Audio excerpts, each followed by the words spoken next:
السلام علیکم ورحمۃ اللہ وبرکاتہ۔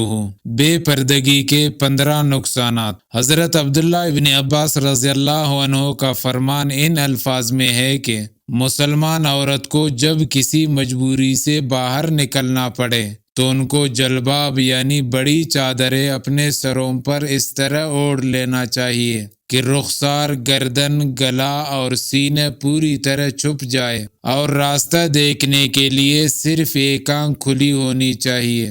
حضرت ام سلمہ رضی اللہ عنہا سے روایت ہے کہ جب آیت حجاب نازل ہوئی تو انصار عورتیں ایسی تواضع و انکساری سے سروں پر کالی چادریں ڈال کر نکلتی تھیں گویا کہ ان کے سروں پر کوے بیٹھے ہوئے ہوں جو ذرا سی حرکت سے اڑ جائیں گے۔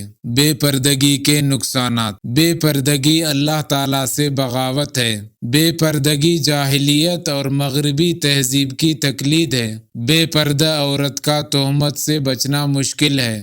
بے پردہ عورت کا نسب اور آبرو کی کوئی گارنٹی نہیں۔ عورت کا بے پردہ ہونا حیا کی کمی کی دلیل ہے۔ بے پردہ عورت لوگوں کی بری نظروں کا نشانہ بنتی ہے۔ بد نظری کے یہ زہریلے تیر عورت کے جسم و روح کو چھلنی کر دیتے ہیں۔ بے پردہ عورت اللہ تعالیٰ کی غیرت کو للکارنے والی ہے۔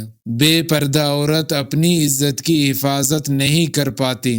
بے پردہ عورت شیطان کے جال کا بسہولت شکار ہو جاتی ہے۔ بے پردہ عورت باہر نکلتی ہے تو شیطانی حملے کی زد میں آ جاتی ہے۔ بے پردہ عورت ہر وقت اللہ تعالیٰ کی ناراضگی میں ہے۔ بے پردہ عورت پورے معاشرے اور ماحول کو خراب کرنے میں برابر کی شریک ہے۔ بے پردہ عورت قبر کے عذاب میں مبتلا رہے گی۔